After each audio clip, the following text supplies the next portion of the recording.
Howdy folks, and welcome back to this Let's Play of Stellaris. My name is Sonelias, and let's load the end of the last save game, which we're playing of course as the humanoid species, specifically focusing on psionics. Alright, game is almost loaded, and there we go. So let's have a look at where we stand. Now we've recently joined of course the Federation, which is the Federation here. It's the Favorable Alliance. And I probably could have joined them far earlier if I only basically set my war status to be different. Anyways, because of me having joined this Federation, and I got a pretty good view of the active statuses of what's going on in the galaxy. Now I've got a very low situation in terms of influence at the moment. That's something I need to work on, but in the interim, let's just have a look at where else we can maybe do some system improvements or anything of that sort. So I'm just checking if there's any particular systems that recently became part of my realm through border expansion. It doesn't look like any of these are currently part of my realm here. I do have a colony ship ready and waiting here. Now the question is, do I want to do anything with that? I probably don't. So let's get the clock running in the meantime. So I've got an outpost down here, which is really quite beneficial. It gives me access to various different systems here. Where else have we got outposts? I've got an outpost here. I'm just wondering, is it still worthwhile to have this one located here? This one here gives me access to these systems here, and actually gives me access to this resource here. So from that point of view, it is of course beneficial to keep that one in place. Have I got more outposts down here? Nope. I got 1, 2 up here. That one's quite beneficial. This one actually gives me access to some other stuff down here, which I wouldn't have otherwise gotten. And that's about it for the moment. So I got 4 outposts. Now is that in alignment with what I got here? Yes. Alright, my edicts are costing me some. My Federation access is costing me some. And I'm still humiliated. So I'm actually still losing because I'm still humiliated. I'm not sure how long for I'm humiliated. Let's actually have a look and see if that's listed here. For another 1500 days almost. Okay. Okay, well, so be it. It's my own fault.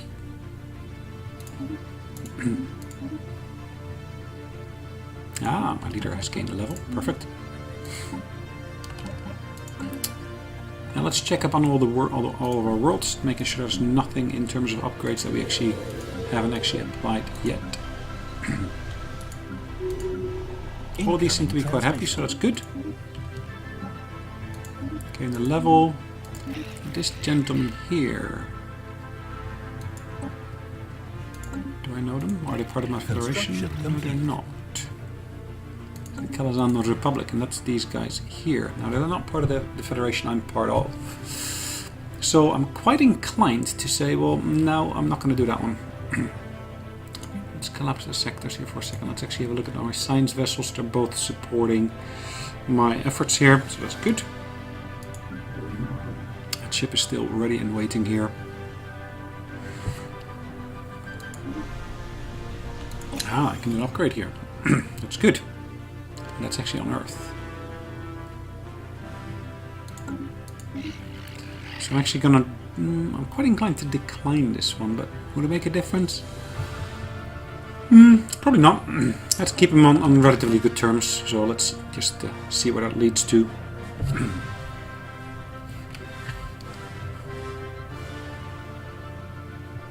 Dimensional Horror is over there, and here we got that Ether Drake, or Ether Drake, however you want to pronounce it. Because of our being members of a Federation, we now see exactly where our Federation members got their own ships, which is quite nice to see. You can also see exactly how much strength in terms of their fleets they have individually. As you can see, this fleet here is still in orbit. Should be able to see them if we basically zoom in on them. Still in orbit of Earth. As you can actually look at the composition, you see that nice line of battleships at the end. Alright, can upgrade that one again. Output is still pretty decent. 38 months remaining here. And then we get the next one. Good. Good.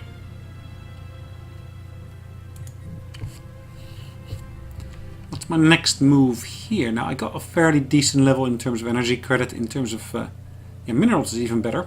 Let's actually have a look at actually talking to those others. So I've got an artist enclave here. I've got some traders here.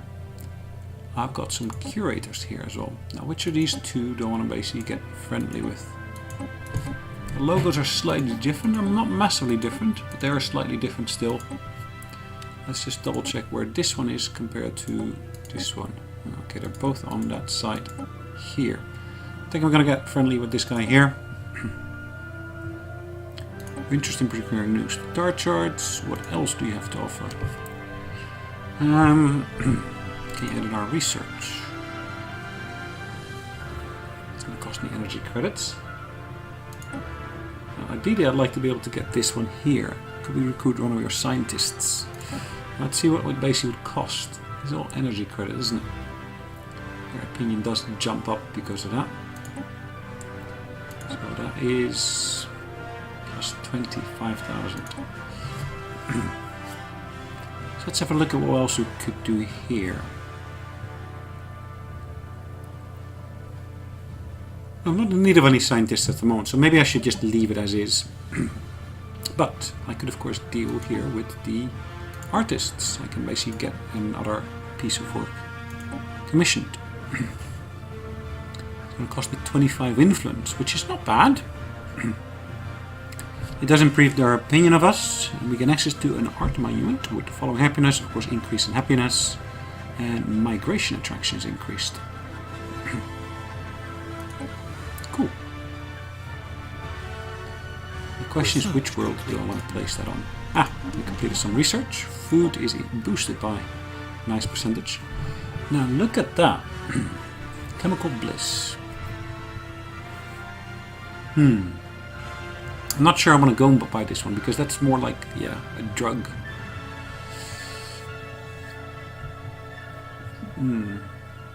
Construction complete. I'm quite inclined to basically go for the one here, Tomb World adaptation. Now we do have a faction that doesn't meddling with the Tomb Worlds, but still, if we can basically get some key benefits from basically going after some of the Tomb Worlds, then why not?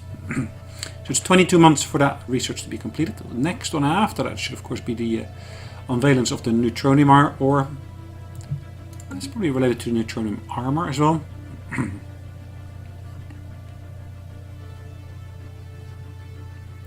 Any systems here? That one is really, really close to the border, but is it? That's not within my reach yet. Alright, that one is okay. Gonna move that ship there. This ship here. It's actually two ships. I could move this one a lot further south, I would say. Let's say I want to move him here. Okay. I don't have any upgrades for these ships yet. Maybe I should just check the ship design. So have a look actually at my construction vessels here. They are using the latest technology according to this. Okay, let's just see what kind of impact that will have. None of these can be upgraded, unfortunately. Okay, at least I tried. Incoming transmission. Still, clock is running at the highest possible speed here. Ooh, these guys here, are they part of our alliance or not? They are.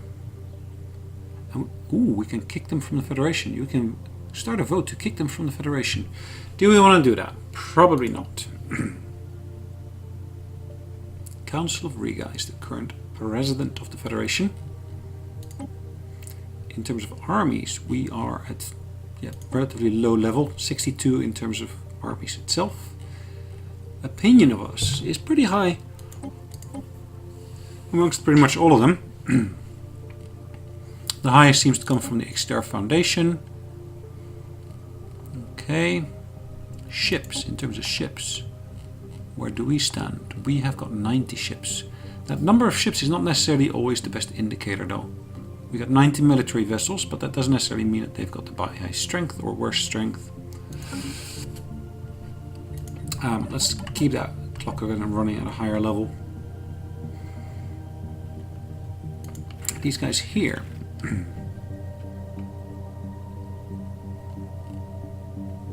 We cannot invite them to the Federation because they dislike other factions who are part of the Federation. Okay, that makes sense. But these guys down here are all Federation members. These guys here are also Federation members. And these guys here are also Federation members. So that's good. Hold on. What have we got? Basically the limit. We basically just reached the limit in terms of minerals, which is okay. Now I can basically get a research agreement with them. Yeah, it costs me minerals, so at least I get rid of that highest level. So it's no longer at basically at borderline level there.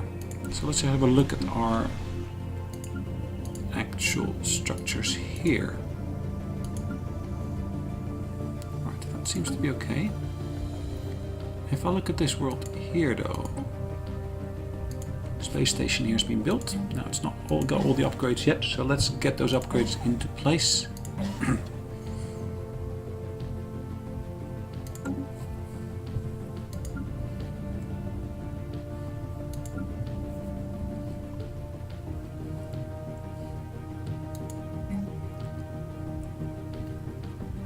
Fire rate increased, damage is increased, so yeah, there's various different things in place there.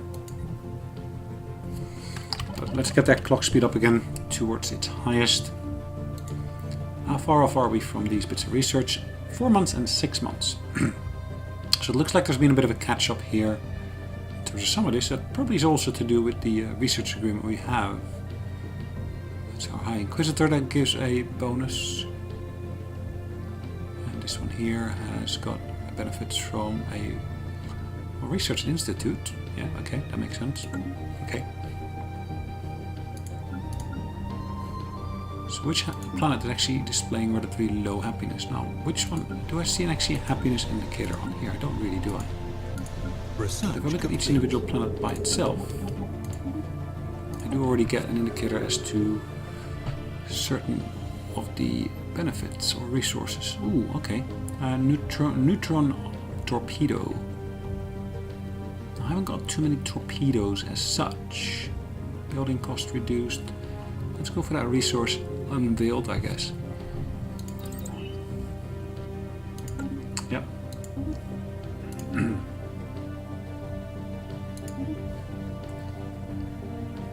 Sacrosanct. Okay.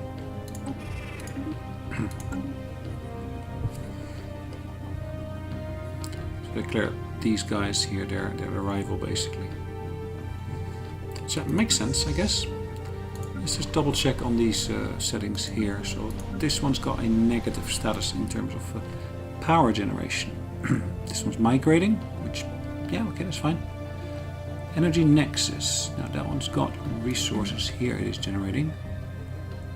Now I'm quite inclined, administrative operations, to replace this one with something else. More inclined towards moving it towards a power output. Now that is a hydroponics farm level 3. What's the native production here? So if we were to replace this with an energy producing entity, same with this one here, processing plant network. Research complete. Producers 4, producers 4.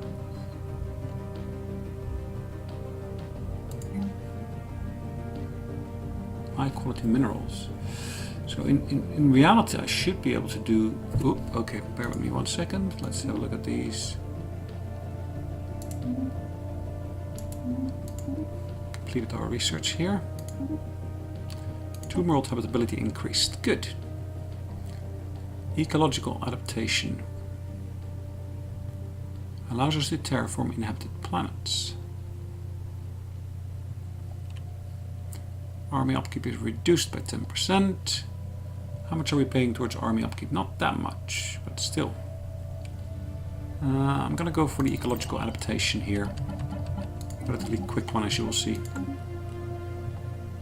Alright, so we got that option here for the tomb worlds now. What kind of impact does that have? There's a tomb world here. Now have a look at our factions individually. Now, what some of our factions had an issue with us going for tomb worlds. Land grab objectives, outright invade permanent worlds will displease them, okay.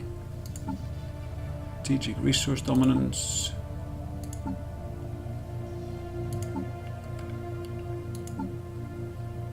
Unhallowed grounds. Now these guys are giving me a good amount in terms of Alliance of True Gospel. Ouch. What can I do? What can I do? Size 12 tomb world there. There is a Tundra world here. There is a Arctic world here. There is a Savannah world there. Following a long period of support from the Democratic Reform Society, the Democratic Bolon domain has finally embraced the faction. Egalitarian. Okay.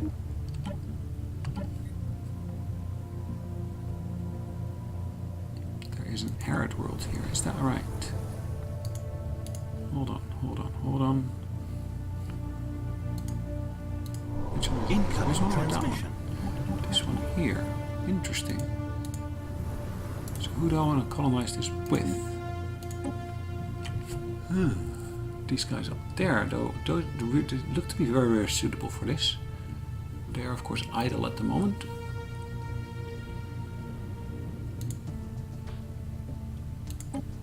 Alright, let's put them, I would think, here.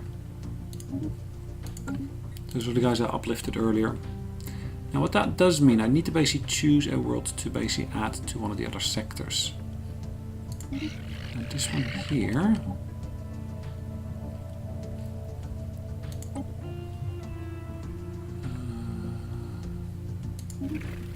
This one here. Okay, this one here. These guys here. Telezon Republic. It's these guys on this side here. Okay. Sorry guys, no. No, cannot do. Right, okay. So one of our people has left this world here, which is Sirius Prime.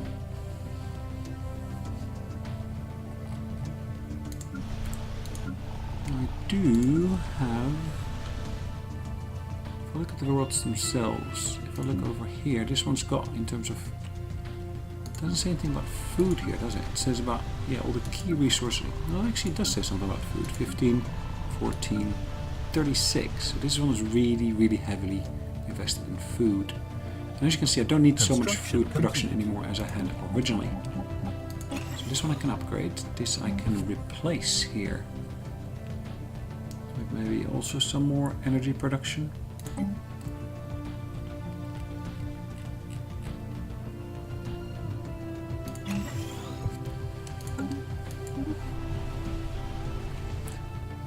Food here, so there's lots of food production on Sirius. Do I want to do anything around this one here? I'm gonna leave that as is, I guess. Planetary capital needs to be on the planet. Okay.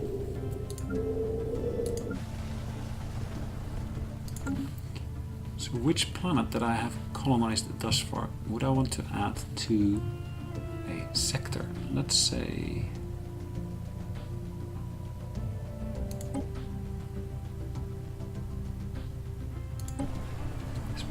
here potentially. How do I go about adding this world here? Right, becomes a bit of a topic of new thought. Right, so got planetary governor in place here at the moment. This one here and that one there. Those are two I want to basically add to that sector. Only those two. So if I basically create a new sector here by going to my planets and sectors, say create new sector, I'm going to add this one here, plus that one there. So just these two here. As you can see, it's now brought it down to 5. that is good.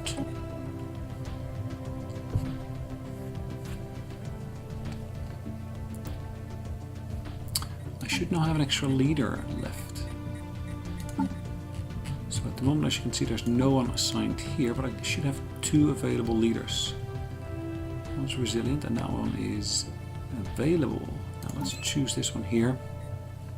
If I look at my leaders list now, I should still have this one here available, who's resilient.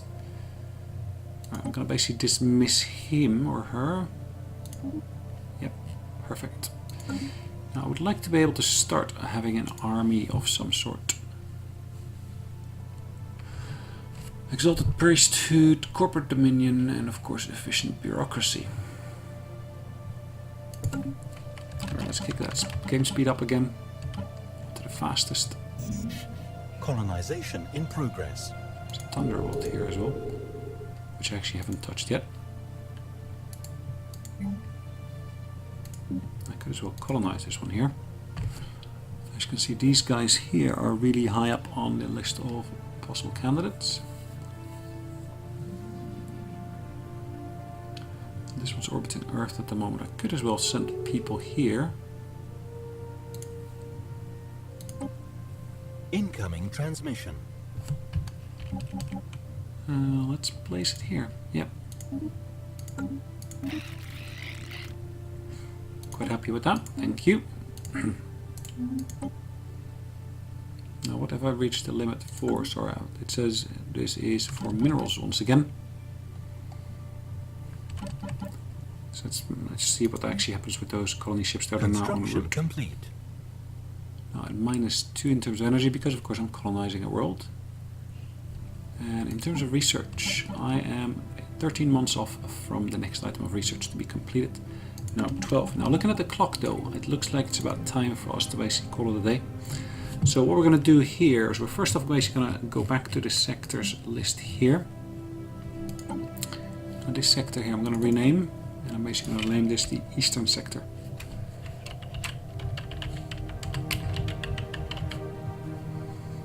Okay, so at least makes sense in terms of where it is. Now Central Eastern is more centrally lying than this one here. But as you can see, they're all making positive off outputs, so that's good.